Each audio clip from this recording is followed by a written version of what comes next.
Forgotten Realms Heroes of Faerun is broken down into 6 total chapters, and today we are going to take our first look at each one of them.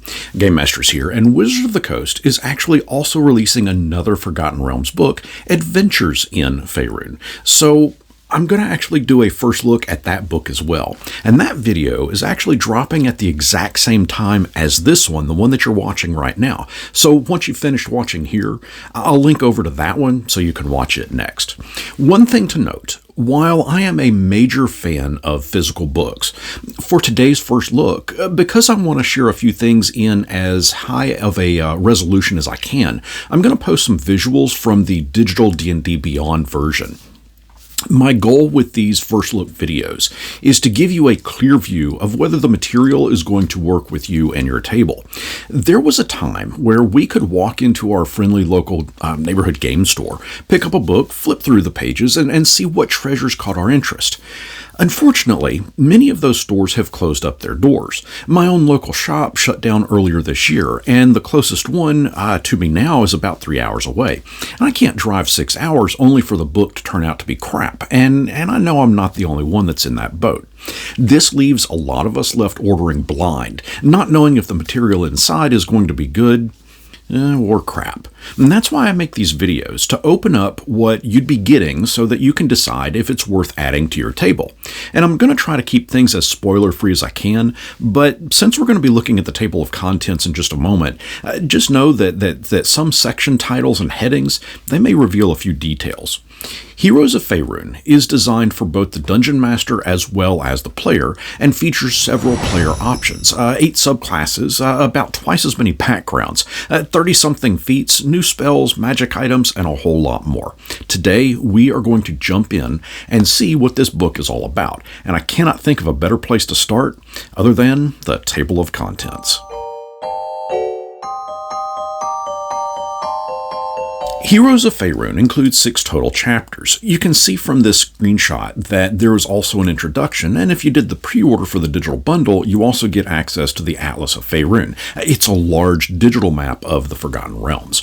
The introduction details out what to expect from this specific book. All throughout the book, both books actually, it teases this idea of things being epic, of being grand, big in scale and scope, and full of excitement. And I think this opening line sums up exactly what to expect. It reads, "The world of Faerun is filled with countless heroes who have undertaken amazing adventures. Drizzt Do'Urden and Catti Bree and their daughter Brianelle Illustrial Silverhand and the rest of the 7 sisters, Karlach Cliffgate, Asterion, and Shadowheart, and many more.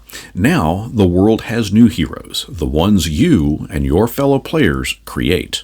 Now, tell me, doesn't that get your blood pumping just a little? I mean, few things scream epic more than knowing that your characters are about to set off on adventures worthy of the legends of, like, Drizzt Do'Urden.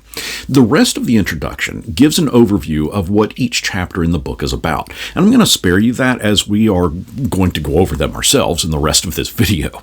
The last segment of the introduction, Other Resources, talks about how grand the Forgotten Realms setting is, and points out that no single book could contain all that there is to know about the Forgotten Realms. It lists out other books and materials where you can pick up additional lore. For example, It points to Baldur's Gate 3 and the Dungeons & Dragons movie, Honor Among Thieves, should you want to use the concepts in there to flesh out your experience in the Forgotten Realms. It also points out that there's other books that have been released. Adventures in Faerun is also a good place for source material, which, of course, they got to tie those 2 books together somehow. And, you know, I think I mentioned a moment ago that I also did a first look video covering that book. So, yeah, again, if you want to watch it, I'm dropping it at the same time that I'm dropping this video. So, again, be sure to watch that after this one. Okay, let's jump into Chapter 1, which talks all about character options.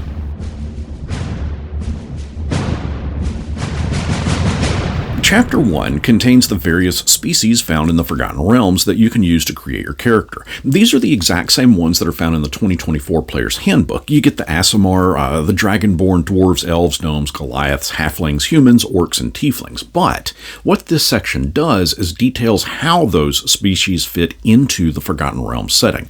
For example, regarding Elves, it tells us there are 4 primary types. You've got Sun Elves, Moon Elves, Wood Elves, and Drow. Of course, it details them out a bit, mainly giving the player a bit of information to work with when developing their character's personality and drive, again, specific to the Forgotten Realms.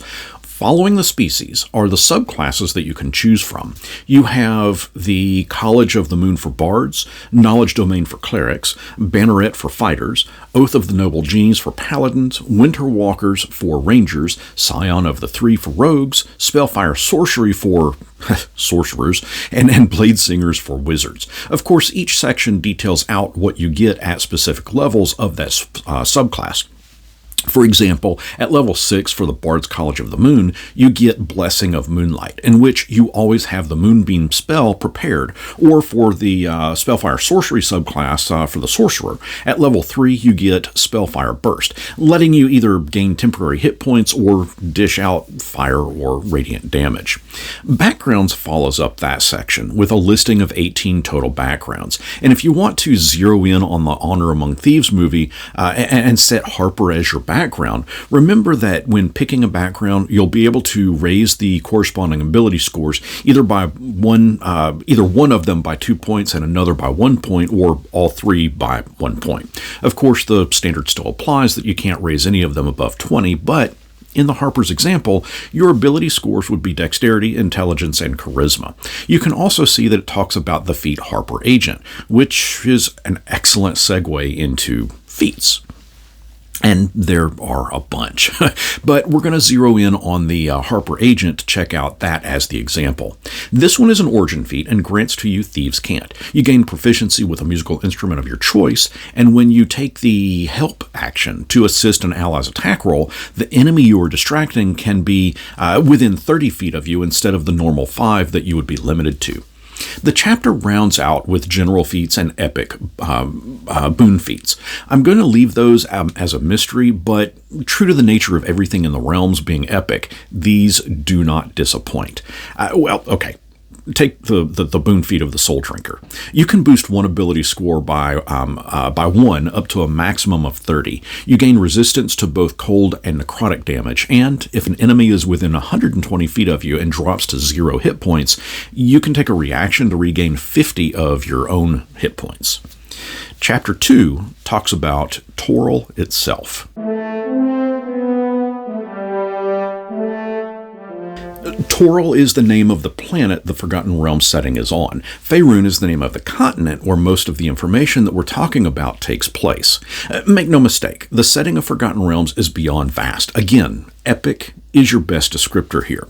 Chapter 2 details out what most in the realms have adopted as a calendar system. And by the way, I'm dropping a video a little later this week specifically going over this calendar, so I'm not going to spend too much time on it here, but be sure to subscribe. I got to get that little plug in. Be sure to subscribe if you haven't, so that you don't miss that video when it drops.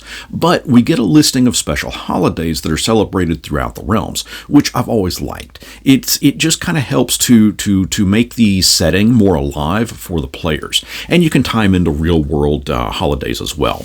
There is a brief section about currency throughout the realms, mainly that almost every major power has minted its own coin. While the book doesn't specifically mention it, I can say that at my table, there are regions where coins from other areas are worthless or are actually highly sought after. Of course, there's also some universal currency that most players are going to carry with them. Because things are ever moving in the Forgotten Realms, adventure is plenty, and coins make the world go round. As such, as this book states, towns and cities typically have a budget set aside for hiring adventurers. The rest of Chapter 2 details out several regional areas as detailed on this map. You've got the north in the the north, the Sword Coast, which most players are likely to be familiar with underneath that. But the bulk of this chapter talks about the various regions, and it's not just one or two paragraphs. It's some fairly detailed bits of information. For example, the area about the north details out Icewind Dale, the Kingdom of Many Arrows, Lord's Alliance. I mean, you can see the full listing here, and the map itself shows major roads of travel. Seriously, these sections, they do not disappoint. Chapter 3 goes into the divine.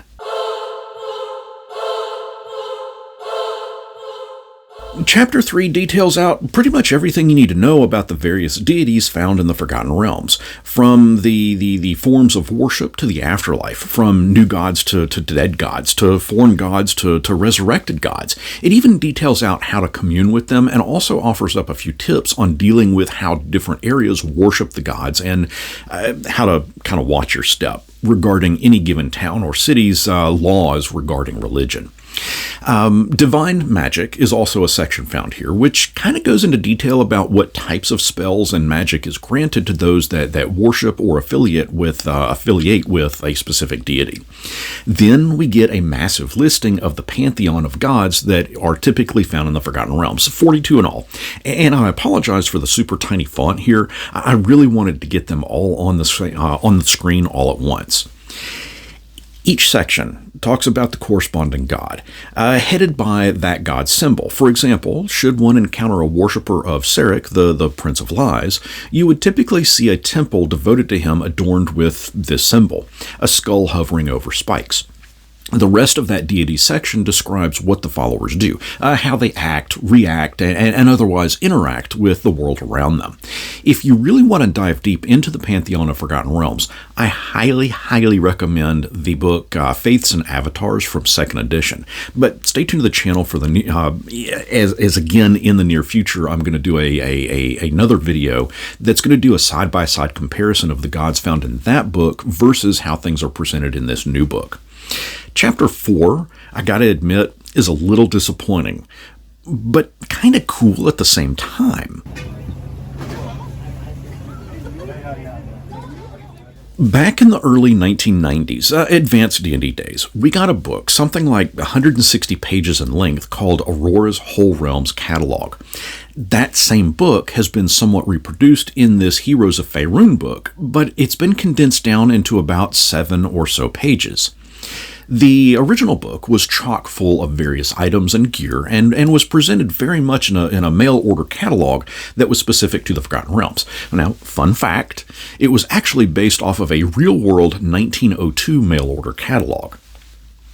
While the original version of Aurora's catalog contained mundane items like hatchets and animal cages, non-magical cloaks, even basic leather aprons, the items found in this new Heroes of Faerun book are greatly consolidated. It too contains a few mundane but useful items, such as a devil's mask. For a mere 25 gold, you can wear one of these to hide your face, and other creatures will have disadvantage on their investigation and insight checks made against you. It's a neat chapter, but it lacks that feel of a thick 160-page tome of fun items to read through. But that may just be my nostalgia kind of coming to surface. Chapter 5 is another somewhat short chapter, but it's got a lot of good information inside. Magic in the Forgotten Realms, like many other aspects, is also pretty epic in nature. Chapter 5 goes over briefly of a concept known as the Weave. Recall back as to how Yoda described the Force to Luke in Empire Strikes Back, that its energy surrounds us, binds us together. And that's pretty much how the Weave works. It's a form of magic that flows and weaves through all things, and like Jedi, some folks are more in tune with it than others. Mystra is the Weaver's keeper and caretaker, and this chapter describes how magic items and other magical forces work and interact in the Forgotten Realms. Don't worry, it's not super nuanced. It's just a more fancy way to describe how something works. For example, take the spell Dispel Magic. Simply put, by casting it, it causes an active spell to stop, to cease. In the realms, it's described as unraveling unraveling woven threads of the weave. That's what I mean by nuanced. It talks about the weave's interaction with magic items, raw energy of the weave called spellfire. You have wild magic, dead magic, high magic, and then mythals. There are zones in Faerun where the magic is called wild magic. This is where magic is unpredictable and spells and items just don't work properly. Dead magic can be found in other zones where no matter what you do, your spells are just not going to work. And some theorize that dead magic zones may have been created where artifacts have been destroyed. Then you have circle magic. This is a way to let multiple spellcasters combine their power to cast spells into more powerful forms of that spell. For example, let's say that you have a spell that has a range of 10 feet. By gathering casters together, you can cast it to cast that spell. You can extend that range. Or let's say that the spell normally has a duration of 1 minute. If you have, say, 7 or more casters together performing it with circle magic, you can increase that duration up to 24 hours. The remainder of Chapter 5 goes over some spells that are specific to the Forgotten Realms. You guys have all heard of Elminster, yeah? Okay, super powerful caster. Okay, he has 2 spells that show up here. Elminster's Effulgent Spheres and Elminster's Illusion. Elminster's Spheres, I'm going to drop that second word. Elminster's Spheres causes 6 chromatic orbs to orbit you for 1 hour. You can have them either absorb acid, cold, fire, lightning, or thunder damage, or you can have one stream away from you and smack a target for 3d6 acid, cold, lightning, or thunder damage. His illusion spells gives you advantage on saving throws against spells and magical effects. But what's even cooler is that if you would normally take half damage on a successful save, you instead take no damage. And like I said, even the spells here are pretty damn epic. Now, trusting that you are wanting to embark upon a journey into the Forgotten Realms, you're going to need to know its various factions, cults, and how they interact with each other, just so that you don't accidentally wander into the wrong part of town. Thankfully, Chapter 6 has you covered.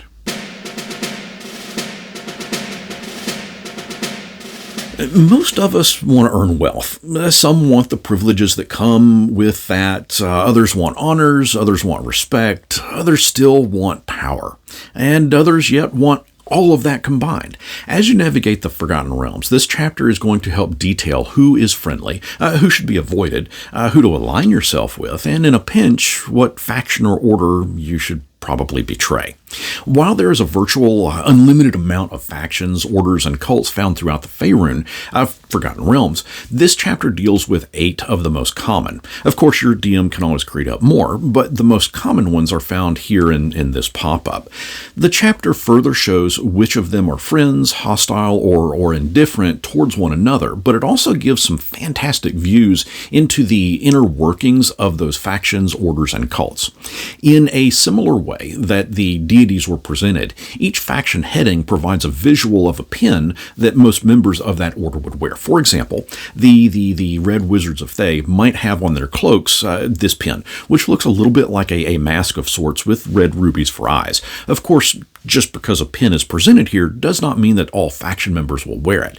Some have learned that there are places where their views are simply not welcome, except the Red Wizards of Thay. They're an arrogant lot and feel that everyone should bow down to them. But again, more about them in a future video. The final 2 sections in this chapter, Criminal Syndicates and Other Organizations, lists out the less popular orders and societies. But make no mistake, being less popular does not exactly mean less powerful. It could just as easily mean that they are simply more secretive and work in the shadows, thus hiding their true numbers. Now, as mentioned at the top of this video, Heroes of Faerun is great for players as well as for the Dungeon Master. If you are a DM that wants the players to discover this information in this book organically, let's say they all originally are from a different setting, then okay, sure, keep this book out of their hands. But if you plan to explore the realms with them, if they are creating up characters that will specifically be from the Forgotten Realms setting. This information is really all you need to get started. And I know that sounds a little intimidating. There's a fair amount of information out there. But two, if you feel that it's not enough information, I mean, the setting does have over 40 years worth of history. I do detail out in my other video about the adventures in Faerun, resources that you can use to fully dig into the historical lore. And to that end, I have a question for everyone watching. But first, I greatly need to thank my YouTube members and Patreon supporters for contributing to the channel. Their support has made it so that I didn't need to take on a sponsored ad for today's video, and for that, I cannot thank them enough. Besides, I mean, we all skip those ads anyway, don't we? I also want to thank you all for watching, and I only ask that you give the video a thumbs up in support. Of course, if you would like to contribute to the channel so that I can continue to ignore emails asking me to do sponsored ads, I'll leave my link to my Patreon down in the description. As mentioned, Forgotten Realms Adventures in Faerun is another book that has released at the same time as this Heroes of Faerun book that we've just been going over. I've also released a first look video covering that at the same time that this particular video dropped, so be sure to watch it next. As for the question that I have for you, of the material in this book, what do you most want to see an in-depth video of? Let me know down in the comments, and until next our paths cross, may you not encounter the wrong faction as you adventure through the Forgotten Realms.